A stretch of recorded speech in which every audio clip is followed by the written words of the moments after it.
por la invitación, gracias a los que han expuesto. Quisiera expresar una complicidad que sospecho que tenemos, ¿no? Si estamos aquí es porque consideramos que la crisis ecológica que vive el planeta, en términos de haber puesto en riesgo el futuro de la vida en la Tierra, convierte este tema en algo fundamental, ¿no? No es fortuito que en septiembre en las Naciones Unidas se hayan aprobado los Objetivos de Desarrollo Sustentable.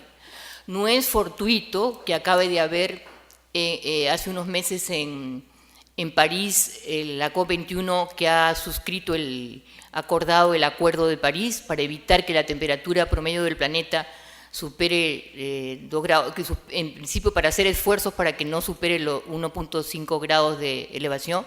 Y no es fortuito que diversos líderes espirituales del mundo, o sea, esto no solamente está en manos de los políticos, sino que diversos líderes espirituales del mundo, y entre ellos el Papa Francisco, hayan lanzado el año pasado la encíclica Laudato Si, que ya va a cumplir un año, y que plantea, hace llamar la atención a la humanidad sobre esto y a comprometernos a detener y revertir esta grave situación. Nuestro país tiene muy graves pasivos ambientales, más de 8.000, dice la Defensoría del Pueblo, que requieren ser remediados, y hay una serie de atrocidades ambientales que se produjeron y que se siguen produciendo en el país, y que muchas de ellas en el pasado se debieron a la falta de una institucionalidad ambiental. Y en estos momentos los efectos del cambio climático se suman a estos problemas ambientales previos, y nuestro país es uno de los más vulnerables al cambio climático. En relación con el tema de la institucionalidad ambiental, nos preocupa la falta de coherencia en el comportamiento del Estado en su conjunto, ya que la lógica de algunos sectores contradice lo planteado como políticas y planes en lo ambiental y en el cambio climático. La multisectorialidad es indispensable, así como las atribuciones reales y no formales meramente del ente rector, que es el Ministerio del Ambiente. Por otro lado, preocupan los retrocesos que han habido en la fiscalización ambiental. Se implementó el paquete, la ley 3230 y el paquete ambiental, y digamos, ello expresa el predominio de una postura cortoplacista, miope en relación a las inversiones, que no toma en cuenta que si estas inversiones no incorporan la dimensión ambiental, a la larga todos perderemos en lo ambiental y también en lo social y económico. En ese sentido, recogiendo lo que ha trabajado los colectivos de la sociedad civil, hacemos las siguientes preguntas. ¿Qué medidas de política se implementarán a fin de fortalecer el marco institucional para la gestión del ambiente y los recursos naturales en el Perú? Por otra parte, planteamos qué medidas se van a implementar para promover la multisectorialidad y fortalecer el rol del MINAM como ente rector en la formulación y aplicación de las políticas ambientales y frente al cambio climático. ¿Qué medidas se van a tomar para garantizar el cumplimiento de estándares ambientales y de transición energética en la actividad extractiva, productiva y de servicios, y para implementar una fiscalización ambiental acorde a ello? Gracias, Rocío. César Ispenza tiene 3 minutos. Gracias, Rocío. Bastante completa tu pregunta y bien extenso, ¿no? Entonces, ¿qué medidas políticas para fortalecer la gestión ambiental de los recursos naturales en el Perú? Bueno, es bastante amplio, ¿no? Dependiendo de qué tipo de recursos naturales podríamos hablar. Por ejemplo, si hablamos de pequeña minería o artesanal, ¿qué medidas planteamos nosotros echar a andar el proceso en curso actual, ¿no? De la legislación, de los decretos legislativos, pero no solamente con normas? Yo soy abogado y siempre lo digo, muchas veces desde el lado externo se visibiliza o se piensa que la ley lo soluciona todo, y no es cierto. Es una herramienta, pero si es una herramienta que está diseñada en un gabinete y que no responde a la realidad, no va a aplicarse, no va a funcionar.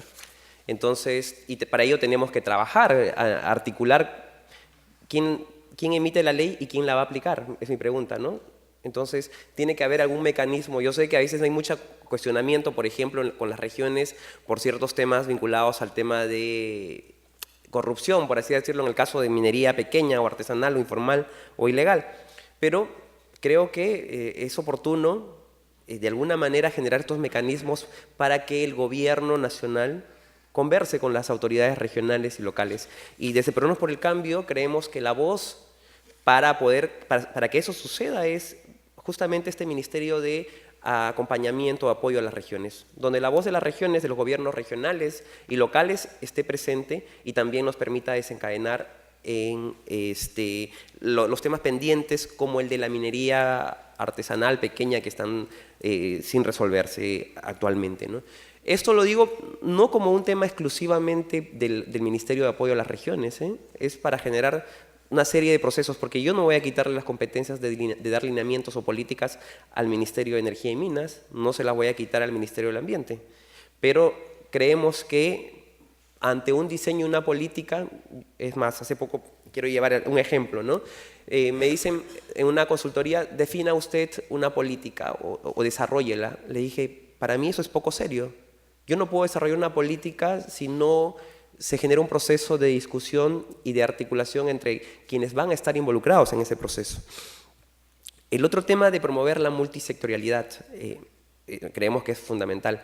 Y tenemos también espacios, y Rocío muy bien sabe, y he escuchado los reclamos de la sociedad civil, por ejemplo, en la Comisión Nacional de Cambio Climático, la insistencia de reunirse. Los espacios existen. Y también hay que exigir su implementación, ¿no? Yo de manera particular, por ejemplo, en el tema de cambio climático, si bien es cierto existe un ente rector, creo que el compromiso lo debe asumir al más alto nivel quien dirige el país, es decir, el presidente, ¿no? La agenda climática la debiera dirigir, en este caso, el presidente Kuczynski. Como sucede y como bien sabes en México y en Guatemala, donde la agenda climática, si bien es cierto, tiene una autoridad, pero la dirige el más alto nivel. ¿Y qué medidas para garantizar estándares? Yo sigo siendo un convencido de la consolidación del Sistema Nacional de Evaluación de Impacto Ambiental.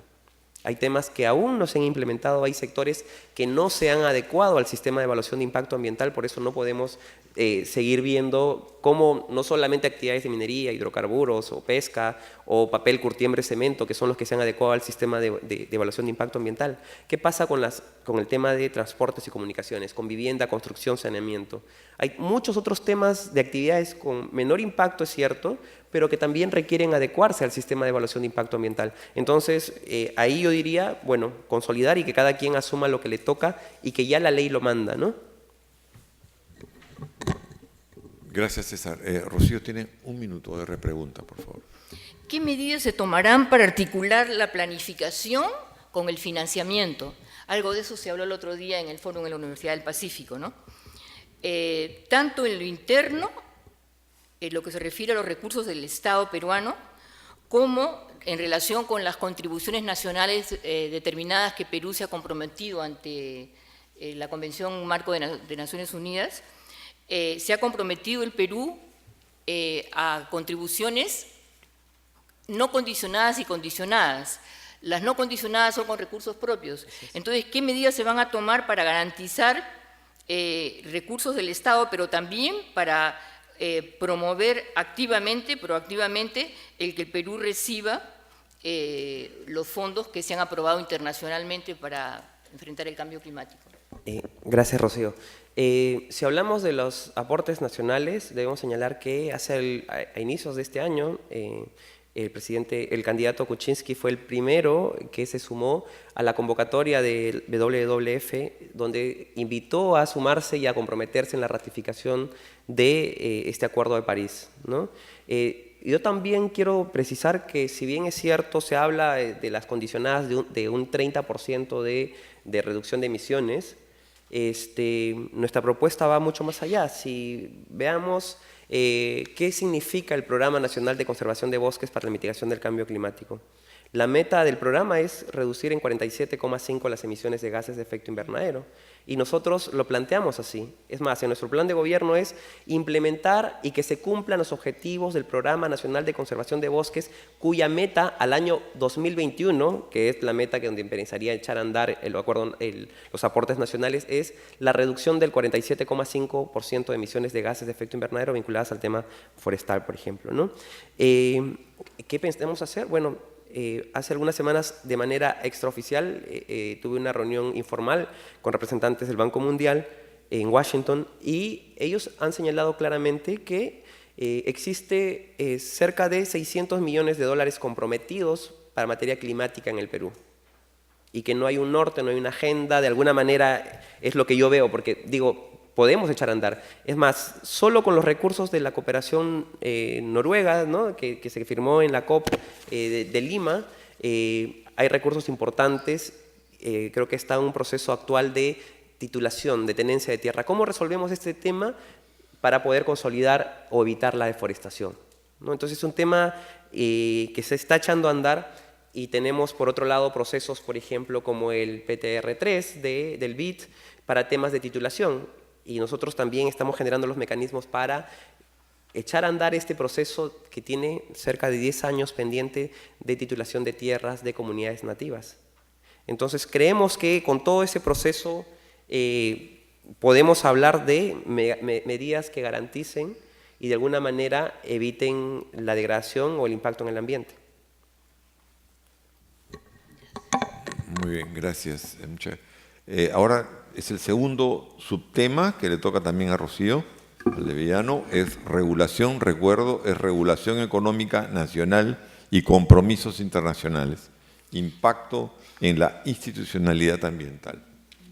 Rocío. Según cálculos del Ministerio de Economía, hasta el año 2025 habríamos perdido 10.000 millones de dólares por no prever acciones frente al cambio climático. Sin embargo, y como decíamos cuando hablábamos del problema de la multisectorialidad, el Ministerio de Economía muchas veces restringe las posibilidades de implementación real de las políticas climáticas.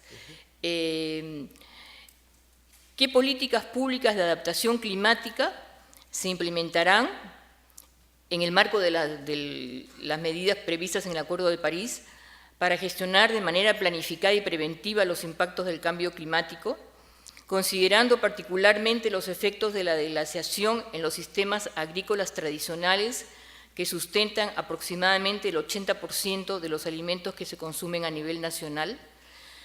Pero yo quisiera agregar, como ciudadana también, una pregunta en relación a la institucionalidad ambiental y lo que se refiere a la participación. El problema es que el avance, digamos, que ha habido en el Perú es que hay espacios de participación ciudadana en el Estado. En nuestro caso, por ejemplo, en el MINAM hay espacios como la Comisión Nacional de Cambio Climático, pero estos espacios en realidad son un tanto decorativos si es que no adquieren atribuciones más reales, no solo en el papel, ¿no?, sino en su dinámica, en su funcionamiento real. Entonces la pregunta es, ¿van a apoyar la continuidad y la consolidación de estos espacios abiertos en el Estado para la participación ciudadana? Y esto incluye, por ejemplo, Comisión Nacional de Cambio Climático, pero también comisiones ambientales regionales y municipales, ¿no?, el elemento descentralizado de la gestión ambiental. Se comprometen a un ejercicio regular en el cumplimiento de la transparencia en la gestión, brindando toda la información y los canales necesarios para el rol de vigilancia y control social por parte de la ciudadanía. Gracias, Rocío. Sí, ¿qué políticas públicas de cambio climático? Y nosotros hemos planteado que dentro de los 100 días de gobierno, los primeros días, vamos a plantear nuestra ley marco de cambio climático, ¿no? Entonces, particularmente he tenido la oportunidad de acompañar ese proceso rico de discusión, de ver qué cosas se requieren en el Perú en materia climática, ¿no? Y incluso si se toman la molestia de revisar nuestro plan de gobierno, va a decir una ley que nos permita transitar a una economía baja en emisiones, a una economía sostenible. Y dentro de esta política, esta ley, perdón, planteamos, por ejemplo, la creación del Sistema Nacional de Cambio Climático. ¿Qué sucede actualmente en materia climática? Tenemos la estrategia, tenemos los índices, tenemos las estrategias en construcción de bosques y cambio climático, la Política Nacional del Ambiente, este instituto que se creó en materia climática. Entonces creemos que debemos tener un norte, tenemos que empezar a ordenarnos para poder hablar coherentemente. Entonces este Sistema Nacional de Cambio Climático dentro del Sistema Nacional de Gestión Ambiental nos va a poder dar unas herramientas para ello. El tema de monitoreo del cambio climático. ¿Qué sucede con los efectos del cambio climático? Ya los vivimos y tenemos que resolverlos sobre la marcha, ¿no? Pero si pudiésemos simular o hacer proyecciones de lo que se nos viene en materia climática, ¿no sería más adecuado para poder adaptarnos de manera pertinente y oportuna, ¿no? Entonces, creemos que a través de un sistema de monitoreo que converja, no necesariamente una nueva institución, sino que de alguna manera se generen los mecanismos para que todos aquellos que manejan información sobre variabilidad climática o efectos del cambio climático articulen y nos permitan a las autoridades, a los políticos, a los empresarios, a las comunidades, tomar decisiones de manera adecuada. Como ha sucedido, por ejemplo, y siempre lo reitero yo en el tema de café, ¿no? El incremento de la temperatura ha hecho que se diezmen los cafetales a nivel nacional, ¿no? Entonces, el Ministerio de Agricultura iba a resolver el tema con un kit cuando ya el árbol estaba perdido, la plantación ya no existía, y esas respuestas tardías no contribuyen y no ayudan a seguir creciendo, que es lo que todo el mundo apunta, ¿no? Y luego también planteamos en esta ley, pretendemos contar con acciones sectoriales priorizadas. Si bien es cierto, es una ley marco, permite desencadenar en leyes específicas y mecanismos específicos que permitan mitigar y adaptarnos al cambio climático. En el tema de apoyo a la consolidación de la participación ciudadana, bueno, yo he tenido la oportunidad de transitar de sociedad civil, Estado y sector privado y creo y estoy convencido del rol de la articulación y el rol de la ciudadanía. Tanto es así que en el inicio del Ministerio del Ambiente trabajamos el reglamento de participación y acceso a la información donde el sector público, privado, sociedad civil puede intervenir directamente en la decisión de alguna política y normativa. Entonces, el otro gran tema que yo siempre digo, y también lo dije en el debate con las organizaciones indígenas, es que no necesitamos los funcionarios, o no necesitan los funcionarios tener una ley que ordene tener mecanismos de coordinación y articulación con la sociedad civil. Finalmente, el funcionario se debe a la sociedad. Son nuestros clientes, son los clientes. ¿No? Entonces, llegar a un ministro no tiene por qué ser, no sé, pues más difícil que llegar al Papa, ¿no? Cuando se debe a él, el sueldo de un funcionario está pagado por los ciudadanos de a pie. Entonces, no tenemos por qué tener un mecanismo que diga, bueno, señor autoridad, reúnase, ¿no? O generemos una mesa para discutir, cuando es, creo que, algo inherente y es una obligación. Entonces, planteamos desde Problemas por el Cambio una política abierta, de diálogo permanente, de articulación, quizá no necesariamente al más alto nivel, pero con las personas que tienen que hacer la gestión. Y así funciona finalmente, no solo en algunos casos emblemáticos, sino en el mundo, ¿no? Entonces, una política de diálogo abierto, de construcción y de poner en la agenda los temas, porque finalmente, ¿quién es el sector que respalda el rol de la autoridad ambiental? ¿Quién es su correlativo, ¿no? Las organizaciones de la sociedad civil vinculadas a materia ambiental. Bien, siempre en la línea de institucionalidad ambiental consideramos que es indispensable avanzar. Se ha dicho, por ejemplo, que ustedes no estarían de acuerdo con que se deroguen los decretos de formalización, ¿no? Por ejemplo, en el caso de Madre de Dios y todo lo grave que es eso. Y también en relación a la ley de moratoria de transgénicos, la estrategia de seguridad alimentaria, la estrategia nacional de cambio climático, la ley por una alimentación saludable, la ley de educación ambiental. La pregunta es, ¿se comprometen a no dar marcha atrás en todo esto, sino más bien avanzar en estos dispositivos y anteponer el bien común a las presiones de grupos económicos particulares? Y por otro lado, dentro de este avanzar, estábamos conversando justamente cómo nos llamó la atención con el debate del domingo. Ninguno de los dos en el debate en Piura habló sobre el ordenamiento territorial, a pesar de que el ordenamiento territorial estaba en la agenda. Entonces, en ese sentido, ¿qué harían ustedes para que de una vez se avance en el país respecto a esta ley de ordenamiento territorial? Gracias, Rocío. Es cierto, nosotros, bueno, y creo que en el Perú, los peruanos y las peruanas tenemos que desterrar de nuestras prácticas el borrón y cuenta nueva, ¿no? Cada vez que hay cambio de gobierno, empezamos de cero, tumbamos todo y vamos a descubrir la pólvora y vamos a construir. ¿Y quién se ve afectado en ello? Absolutamente todos nosotros. Y ese tema creo que debemos reiterarlo. Yo siempre saco un ejemplo del doctor Brack cuando decía que todavía teníamos la mente de casi de los señores pre-incas, ¿no? Moría el señor pre-inca, enterraban todo y construían como si nada hubiese pasado. Y eso ha sido arrastrado a lo largo de nuestra historia. Entonces, no permite avanzar, no permite consolidar lo que existe hoy en día. Por eso mismo planteamos que, si bien es cierto, los decretos legislativos vinculados a minería ilegal, que como algún experto dice son sendos o cientos de decretos, que son 7 o 9, perdón, ¿tienen algunos ajustes? Sí. Yo creo como abogado que es perfectible la normativa y podemos hacerlo para consolidar esos procesos. El otro tema es el tema de, como bien dices, de transgénicos, es cierto, ¿no? Nosotros, y voy a reiterar que desde Peruanos por el Cambio apostamos por nuestra biodiversidad y apostamos por los pequeños agricultores, y así lo hemos mencionado, ¿no? El capítulo de agricultura así lo establece. Incluso no planteamos propiamente el tema de moratoria porque creemos que es un tema resuelto de alguna manera con esta ley, pero que tiene que implementarse, ¿no? Que es un tema de mucha preocupación, y así lo han demostrado las diversas encuestas cuando se pregunta del temor que tiene este tipo de biotecnología, ¿no? Pero también preocupémonos cuando el mundo está creciendo y vamos a requerir mayores recursos. Entonces tenemos que ser eficientes con las plantaciones. ¿Cómo identificamos? Y en ese contexto, Peruano por el Cambio habla de provisión de semillas certificadas, mejoradas, no transgénicas, ¿no? Entonces, ¿cómo hacemos que el agricultor cuente con estas herramientas? En nuestro lineamiento, particularmente vinculado al tema ambiental, nosotros hablamos, por ejemplo, el tema de ordenamiento territorial en el tema forestal, ¿no? Creemos que es un tema fundamental para consolidar los procesos que ya están en marcha. Pero también a veces poco se visibiliza que existe ya ordenamiento del territorio en el Perú, ordenamiento territorial, por ejemplo, cuando hablamos de las áreas naturales protegidas, ¿no? Es una estrategia de conservación de largo plazo, es cierto, pero el Estado asigna usos y exclusiones en un área determinada del país.